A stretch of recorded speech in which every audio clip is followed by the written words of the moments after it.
Hello everyone, welcome back. Today we're going to be comparing two different reticles from Primary Arms, the Raptor versus their mill grid. Okay, so this here is the Raptor. Now this one's a first focal plane scope, so you don't see the Raptor right now. All you see is a duplex. I mean, this is basically what you will be using in CQB, right? And the horseshoe is really small. Right, and even if I turn on the illumination, because today's a bright day, I mean, you can barely see that illumination, okay? So what you're really depending on is those thick outer crosshairs to guide you to the center. I really wish that they came in a little bit closer, like a little thicker. Like, hold on, first of all, let me turn off this illumination because it's really not helping us much. So when you zoom in, that's when you start seeing the details of the Raptor. Okay, so that's the Raptor there, that bullet drop compensator. Okay.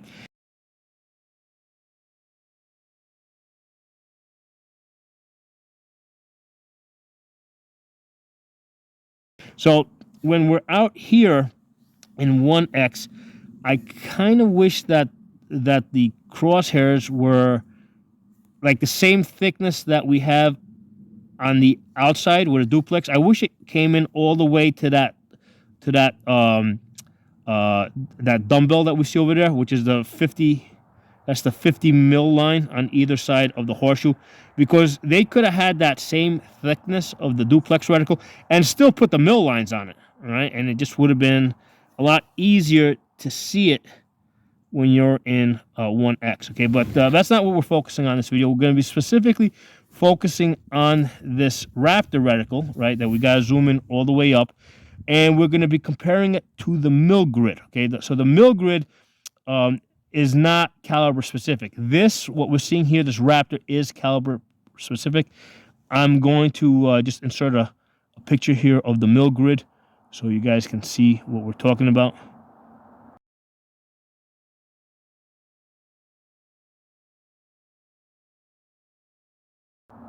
Okay, so that mill grid that you would have just seen, that can, I mean, I can use that with 22 long rifle, okay, because that is not caliber specific.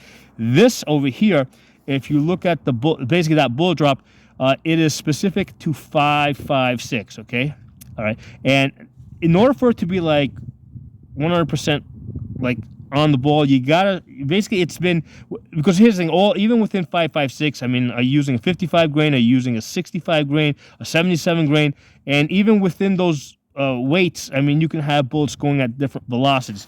So this was specifically calibrated for M855, which is your military green tip, okay, and that I think is supposed to zero in at 100 yards, okay, or you can use M193 or MK262, which is really expensive, and take a 50-yard zero, and then the bullet drop would work. Okay, so the way right there, I got Iron Man. So if we were trying to size this guy up to see at what distance he is at, right? So if we could see this guy from head to foot, right?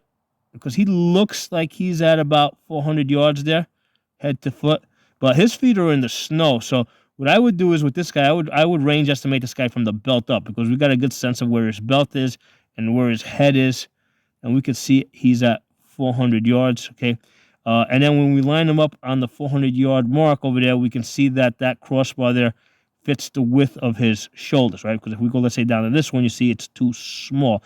Now, that's going to be true in all magnifications, right? So as I zoom in and out, right, or if I'm using him, if I'm range estimating him over here, that auto ranging, right? That's what they call that winged system, where you see how far somebody is, right? That's gonna be true in all magnifications, okay? Because this is a first focal plane scope, okay? Now this is not specific to this Raptor reticle, because you can have a second focal plane scope that has this Raptor, all right, or you can have a mill grid that's either in first focal plane or second focal plane, okay? So whether it's a Raptor or whether it's a mill grid, or whether it's, let's say, the Apollo, which is, that's the Apollo is similar to the Raptor, except that that's calibrated 4.65 Creedmoor, I believe. Okay, and I think this Raptor will also work with 308. But again, it's specifically calibrated for the calibers I told you. But what you're gonna find is that most of the 223s, 5.56, they're close enough that you can make it work. You can even make 308 work with this. Okay, hold on, let me just check my camera here, make sure that I'm still in. The camera hasn't shifted or anything. Okay, so the way I would go about this is I zeroed in at 50 yards at the tip of the chevron, and then at 300 yards I confirmed and adjusted the impacts at the top of the spine on the vertical stadia line.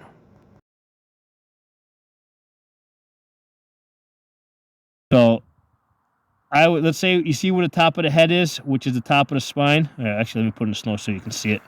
All right, so right underneath the chevron, where the top of that spine is for the vertical stadia line, that's my 300-yard hold. Then underneath it, you see the 400 and 5, 6, all the way down to 800 yards. Okay, so that's in yardages. Now, if you look at this reticle, right after the Raptor, then basically your mill lines start. Right, so this is a hybrid bullet drop compensator, right, and then also really a mill scope, because after the Raptor, okay, what you do is you get regular mill lines. So after the 800-yard line, right, then the top of the spine would be 8 mils, then 9 mils, then the barbell there is 10 mils, right, and then it continues down. Right, so this is a hybrid. So you can have, in fact, what you normally have is a reticle most of the Raptor reticles are just Raptor. They don't have lines in there, the mill lines. Okay, so this hybrid is really nice because it gives me both. And unfortunately, this reticle, right, this hybrid reticle, this is called the M8, the M8 Raptor.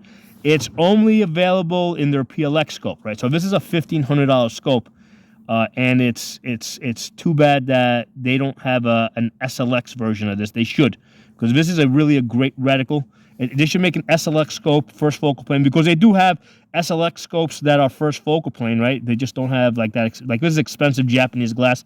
And I've done other videos. I mean, I don't think I have a 5 to 25 first focal plane scope that's Chinese glass, $500 scope, and it works great. I've had that already out to 500 yards. That works just fine. Okay, so for most people, that's going to be perfectly fine. Okay, so one of the questions I was asked is, can this Raptor work with an AK-47? All right, and the answer is yes, it can. It's just that you have to figure out what those numbers mean. Okay, so right now I've got a 22 conversion bolt in here. Hold on, let me put on my ear pro. Give me a second.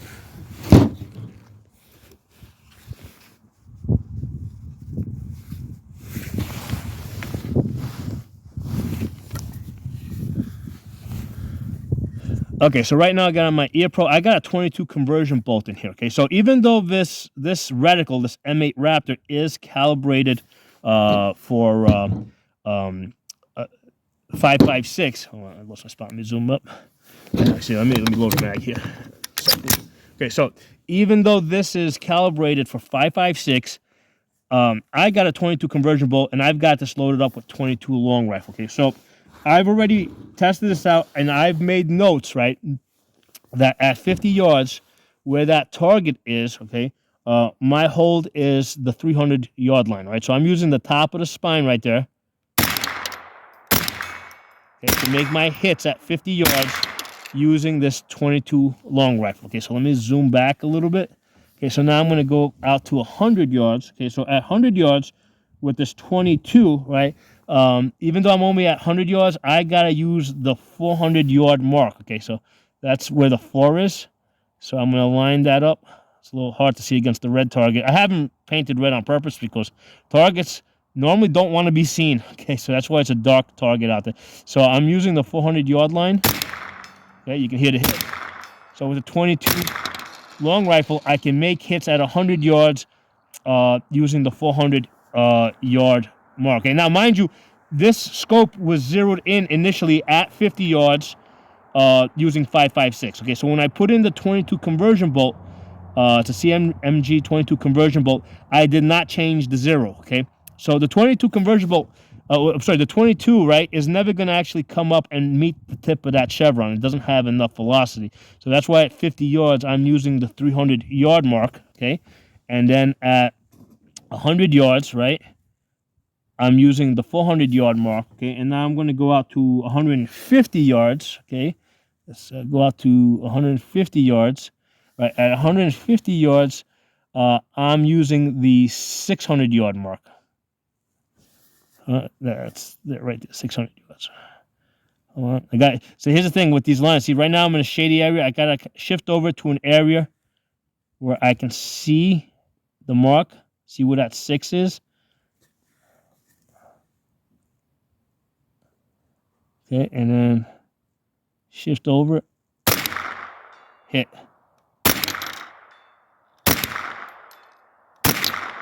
Okay, so you can see consistent hits at 150 yards using this reticle. Okay, and this is with 22 long rifles. Just I know that at 150 yards I gotta use the 600 yard line, and at 200 yards I gotta use the 800 yard line. From this position here, I don't have 800 yards to shoot, but basically I'd be going to the. Let me go back in the snow so you guys can see me. So from if I was shooting 200 yards, I'd go all the way down to that 800 to the 8 line in order to, and that would be my hold at 800 yards with the 22 long rifle. Okay, so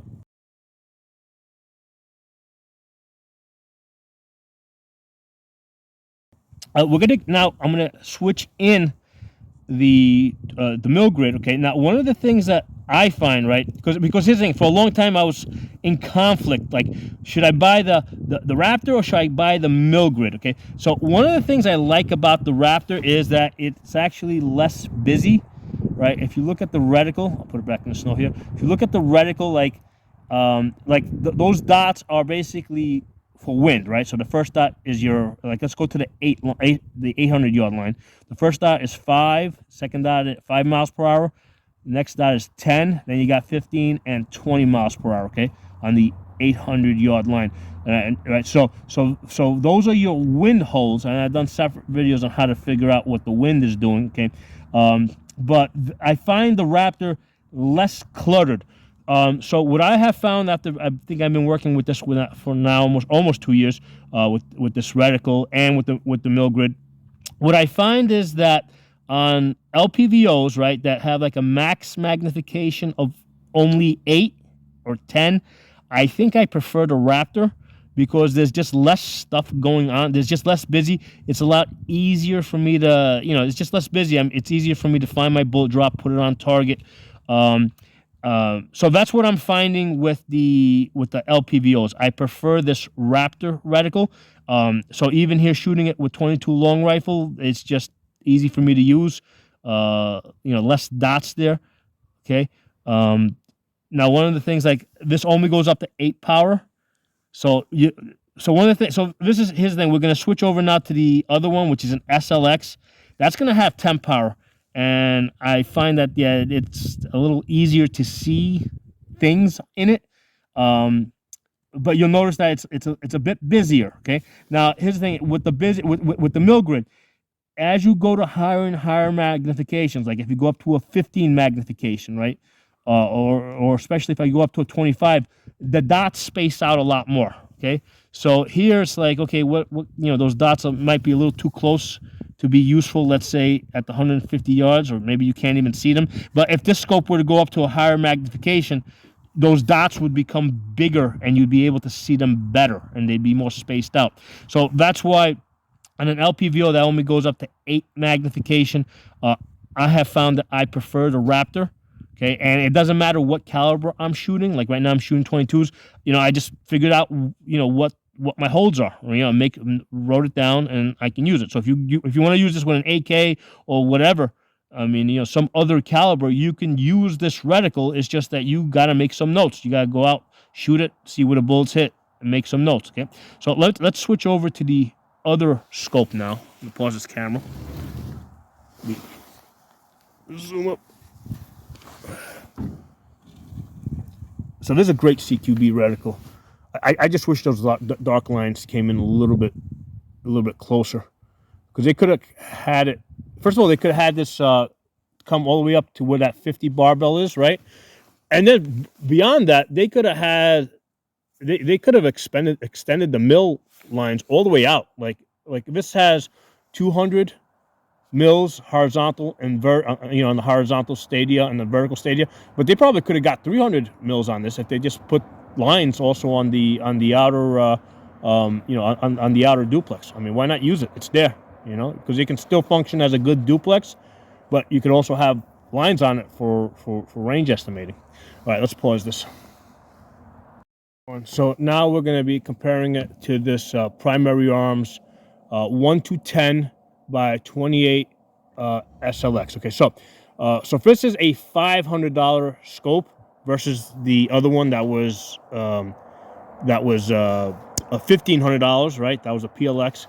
But again, they can still put that reticle, right? That M8 Raptor, they could still put that in one of their cheaper SLX first focal plane scopes. Okay, so what we're really discussing here is the reticle, okay, not the scope itself. Okay, now one of the things that you will notice though is that this has a 10 magnification, which does make it easier to see things when you're at distance. Okay, so also the dots that are in it, you're going to see that they're going to appear a little bit bigger, right? So I find that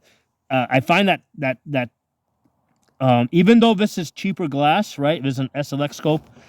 I find that that the extra 2 magnification, 10 versus 8, most of the time is more useful to me, right? So, so even though I love that PLX scope, I'm basically holding out for SLX scopes. I hope that they make that reticle, they put that exact reticle in an SLX scope. I would probably buy like another 2 of those. Okay.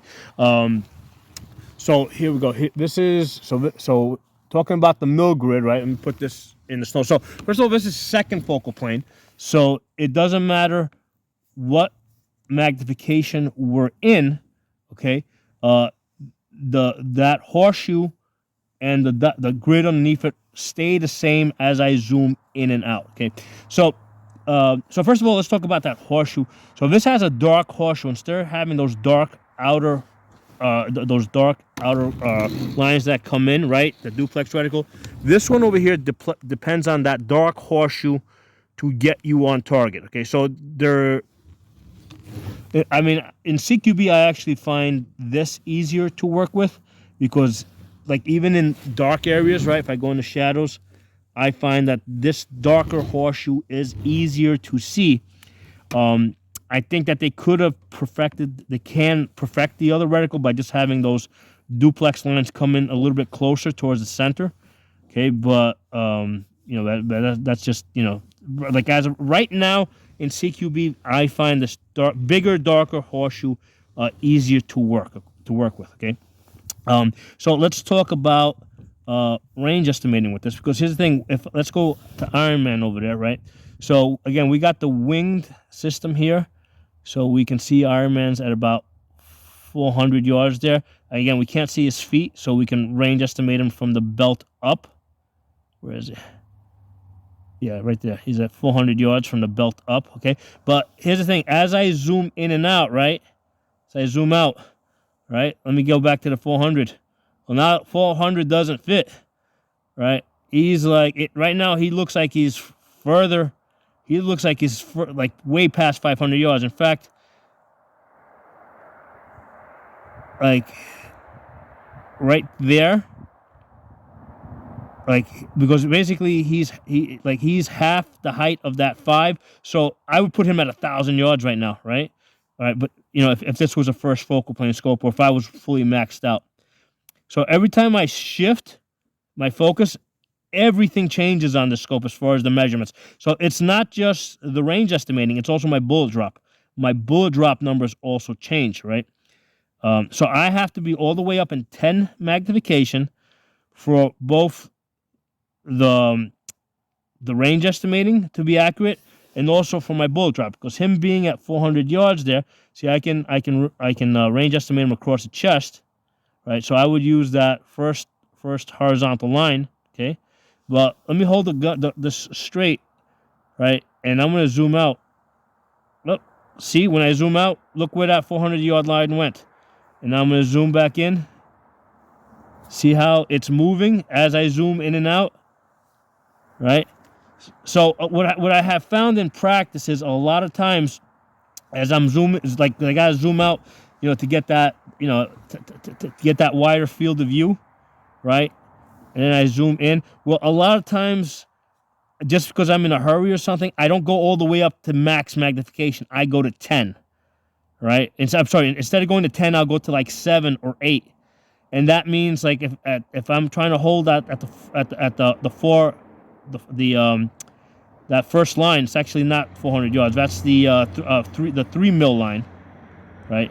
I mean, because we've got him at 400 yards, right?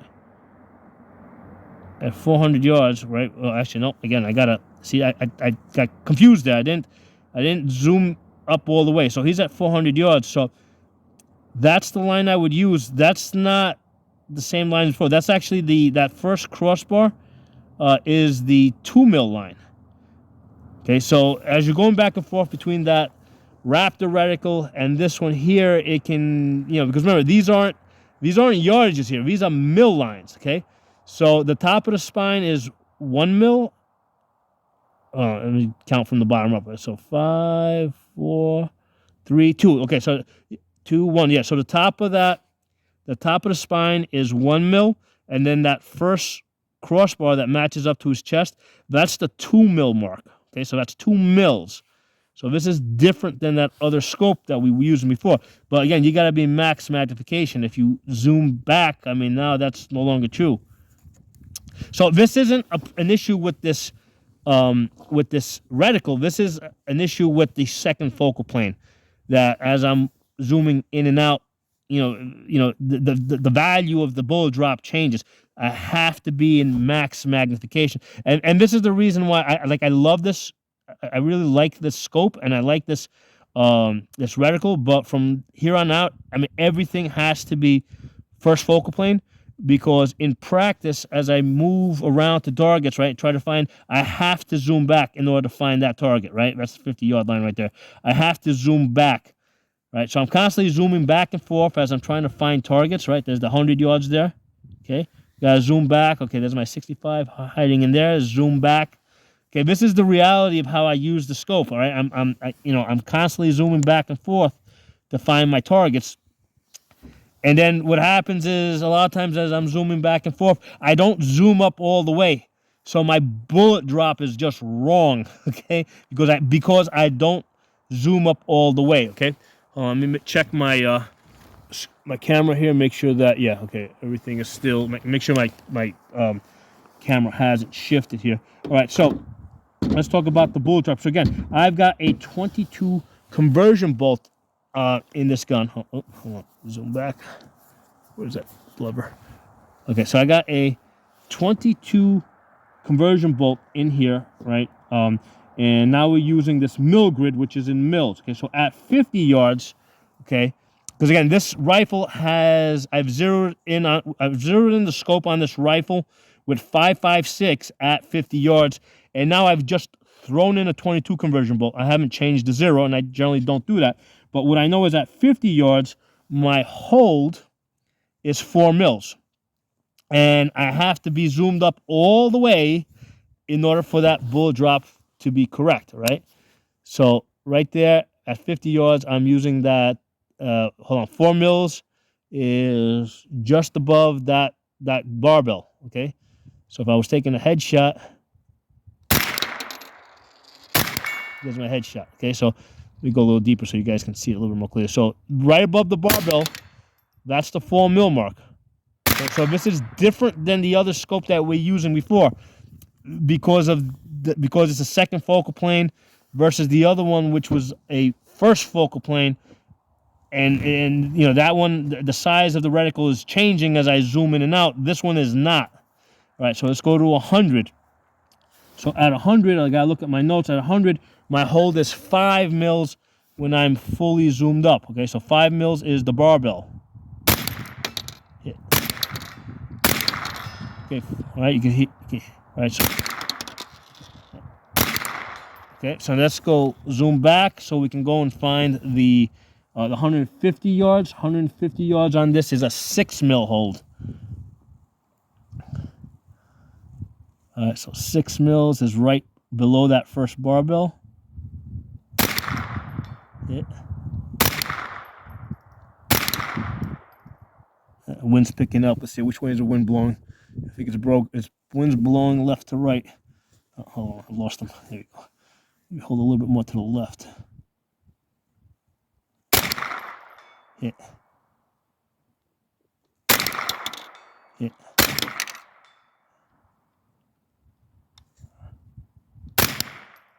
Yeah. Okay. So you guys got an idea. So if I was shooting 200 yards, I would use the 10 mil. So at 200 yards, I would actually go to that second barbell, okay, because the 22 drops a lot faster. Okay. So here's the thing with this second focal plane, right? Again, there's a second focal plane issue. Like if I'm zoomed all the way back, right? Okay. I mean, if I was holding for 5 mil, like 6 mils, right? I mean, look how high I got to point at, right? That's a 6 mil on that target. Now, if I zoom up, like I'm sending that shit into the sky. So that's one of those, so you're gonna send that shit, you're gonna send that bullet into the next town. So that's one of the things you gotta be careful of when you shoot, when you're working with a second focal plane scope. If you got your holds and I'm like, okay, at 150 yards, I got a 6 mil hold, right? I gotta make sure I zoom up, because if I hold for 6 there, I'm in 1x, okay?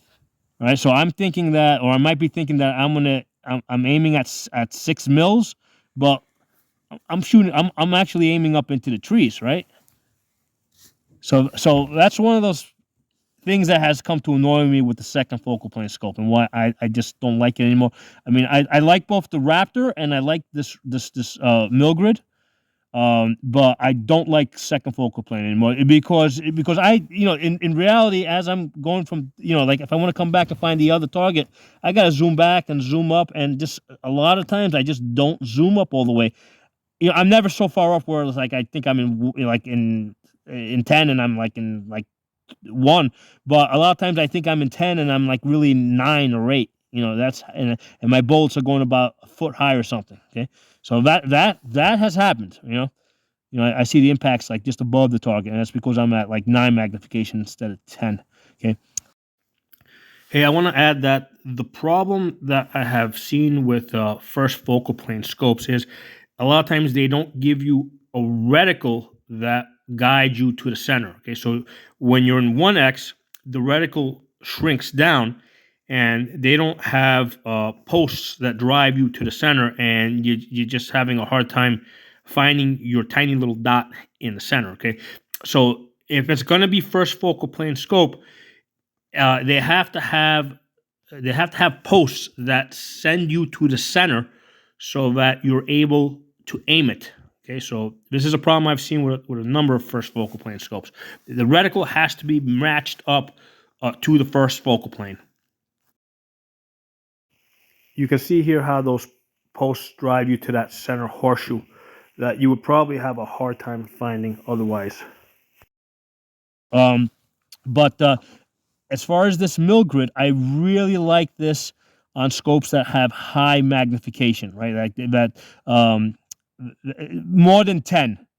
Like at 10, it works. But because here's the thing, if I'm going to be shooting at distance, I think I want more than 10 or more.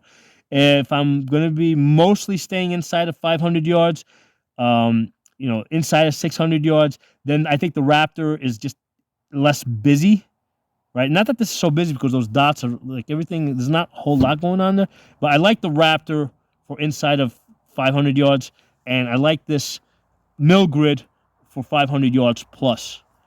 Okay, now I really wish that they would come up with a 1 to 15. That would like really make my day. Okay, that's what I really want, a 1 to 15. I know Attaboy has a 1 to 12. So if Attaboy's already up to a 12, I don't think we're too far away from seeing a 1 to 15 within the next 3 years.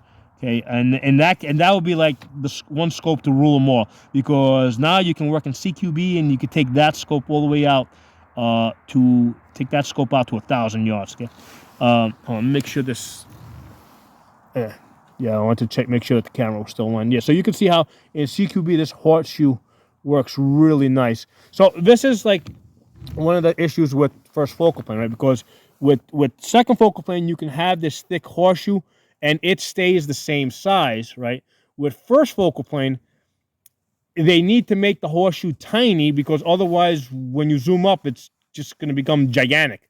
So first focal plane scopes, they're calibrated for when you're really at max magnification, and then when you zoom to 1 power, it's like whatever you have, okay. So that's the thinking behind first focal plane scope. So that's why they really depend on those outer crosshairs, those thick lines to guide you to the center, whereas this one depends on that horseshoe. Okay. Let me pause this. I'm actually going to go and get another scope, just another Milgrid scope, but that one's going to be in with more magnification. All right, well, I'm going to now show you this primary arms 5 to 25 by 56. Now, obviously, this isn't a QB scope.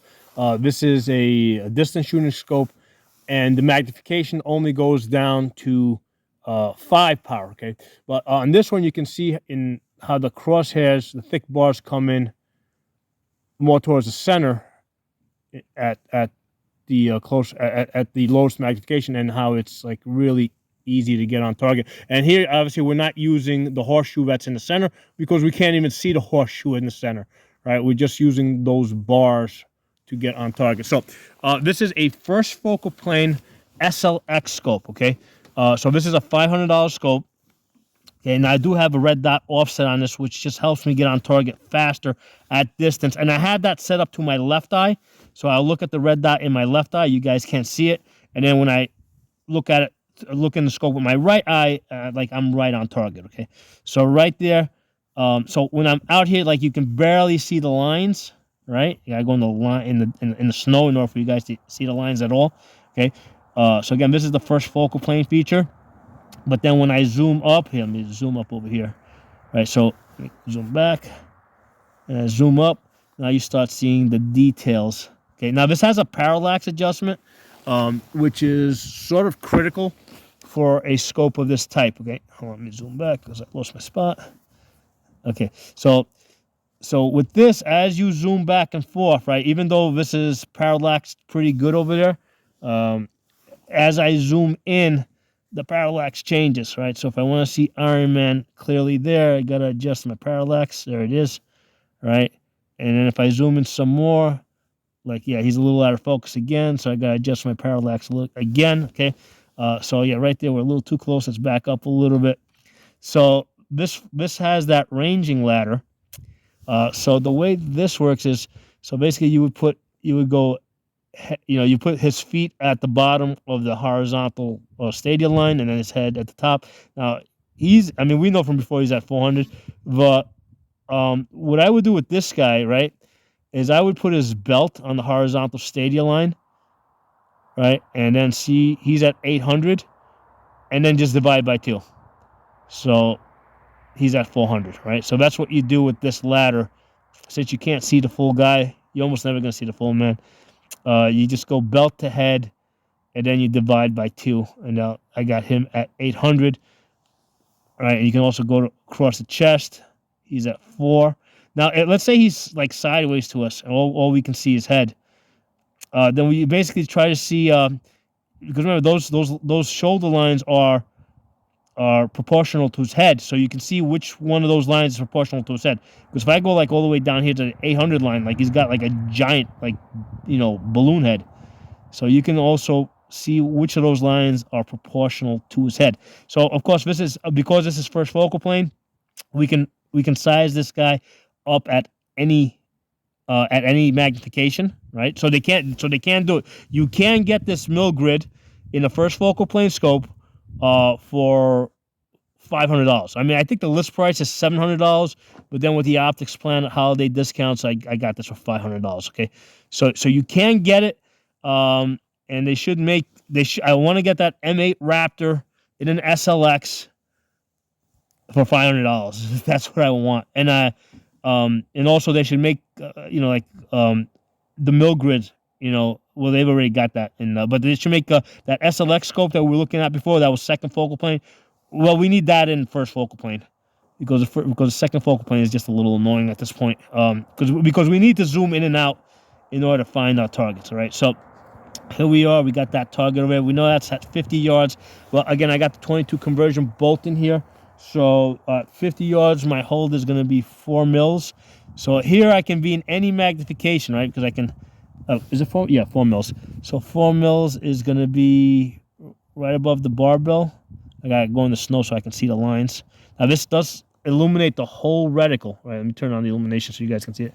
So this actually illuminates the whole reticle. So with the other one, it didn't illuminate the reticle. This does. So even when I'm in the dark area here, I can see where the 4 mil line is. Okay, so I can put that on target.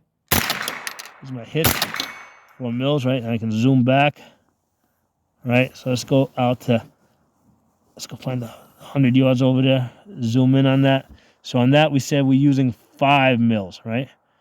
So again, the illumination is helping us here in that dark area. If I turn it off, and I see how it's really hard to see the lines, right? So yeah, eliminating the whole grid is kind of useful when you're in the dark areas. All right, so we need 5 mils, which is going to be that barbell. Actually, we can adjust the parallax on this a little bit. So the parallax adjustment, you find yourself doing a lot of parallax adjusting at closer distances, and then as you get further out, you do less and less. All right, so 5 mils there. You can hear the hits there. All right, now let's go to the 150. Zoom in. Okay, and zoom out. Now we said at the 150, we're using the 6 mil. Now here's the thing. Now this right now I'm up to 25 magnification. Well, you can see how the 6 is about to disappear, right? So we can't even see the 6. So one of the nice things about this scope is because this has the big turrets above, I could actually dial up 6 mils on the turret, and then I would just put the tip of the chevron on the target. Okay, so that's what you end up doing with high magnification scopes that go up to 25. But if I go up to 15 mils right there, I'm sorry, not 15 magnification, right? At 15 magnification, we can see almost all the way down to 10 mils. Right? I can see that barbell. Hold on, I lost my spot. Okay, make sure I'm in the right spot. Yeah. So at 10 right now I'm at 10, and you can definitely see the full grid. Right? I'm putting the dark area, so you can see the full grid there. Okay. And at 15. You can kind of see you can see the full grid too. So this is like if we could get this in an SLX, like ideally 1 to 15, right? You wouldn't need it without a parallax adjustment, just the way the 1 to 8s work. I mean, that would be an awesome scope. I mean, that would be worth $1,500. 15, 1 to 8 first focal plane. 1 to 15 first focal plane with a mill grid. That's like my dream scope, right? For $500, or even $1,500, that would be worth the $1,500, right? But because that'll get you out to 1,000 yards. So that's the next time I'm going to be spending $1,500 on a scope when they give me a 1 to 15 magnification scope. Okay. Until then, my budget is $500 on scopes, and they're all going to be SLX until we get to that 1 to 15 power. Right, so we said that 6 mils is our hold at 150 yards. So with this, because if I go all the way to max, the 6 kind of, I mean, I could see it's. I know it's underneath the barbell, but if you want to see the 6, you just zoom back a little bit, and right there, let's hold for 6. Hit.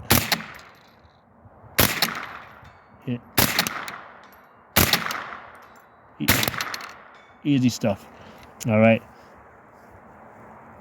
So that's the mill grid, and you can see how if you're going to be, if you got like a high magnification scope like this, this is definitely the way to go. You definitely want the mill grid because you can really take advantage, and you can see how the dots really space out.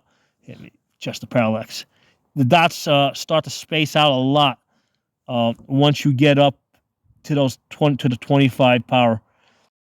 Hey everyone, I want to show you guys the scopes that we were using. Okay, so the first one with the Raptor is this PLX 1:8 by 24. So this is a $1,500 scope. And most of that money is in the compact, okay, because this thing weighs 1.5 pounds with the mount, okay, versus this SLX one, which is about a 1/4 pound heavier, right? You can see it's a bigger scope on there, okay. So the $1,500 is more for the compactness on this one, on the fact that it's lighter weight, okay. And I'm okay with having this size of a scope if they would make this in first focal plane, okay, because from here on out it's all first focal plane for me. But I like the complex reticles, and like I said, I think for 1 to 8 power scopes, I think I prefer the Raptor that was in here, okay. Even though I can make the mill grid boards work and fine, this is just a minor preference that I've recently developed. It took me about 1.5 years to figure this out, right? Just working with these two scopes side by side. But for 1 to 8, I think I like the Raptor reticle, or even a 1 to 10, I like the Raptor reticle. And like I said, I find that the 10 magnification in this scope is probably more useful than the Japanese, more expensive Japanese glass in that one. Okay, that's what I have seen. I just tend to see more out of those extra 2 magnifications, even though it's cheaper glass. Okay. And this one over here is again, this is also an SLX scope, $500 scope, 5 to 25 by 56. Now this is a gigantic scope. So this is like 2.5 pounds on top of the gun, okay. This one has the mill grid. Definitely, without a question, in the high power magnification scope like this, absolutely without a question, I want that mill grid. Okay, that mill grid rules supreme in the high magnifications. I think the Raptor is a personal preference in the lower magnifications over there. Okay, so this one over here, SLX, $500, but this is a first focal plane scope. Okay, so that's why I'm saying that I don't think it's too much of a stretch to ask Primary Arms to give us, let's say, to give us a 1 to 10 like we have here, but make it first focal plane instead of second focal plane. Okay. So I've done lots of videos on these scopes. Take a look at I'm going to put a link below in the comments, and in the description that will have a link to a playlist, so you guys can check out all the scopes. Now, if you notice, all of these guns, they each have 22 conversion bolts. Okay, so I've got 3 of them. Okay, they're just that useful. Because these 22 conversion bolts allow me to really practice and make use of the bullet drop at, within 200 yards, right? Because at this particular location here, I've only got 200 yards to work with. I got to do a bit of driving to get somewhere else. So it's good that I can use the 22 conversion bolt and do lots of practice. I use this bulk ammo that I get at Walmart, right? And I can, these are the magazines. Okay. The other thing I use is these pelletors that I got from Amazon. The electronic earmuffs. They allow me to hear the pings on the steel at distance. Okay. So the electronic earmuffs are great when you're shooting at steel with the 22s at distance, because I can hear the pings. Okay. So those are the scopes, guys. Drop some comments below. Talk to you all soon.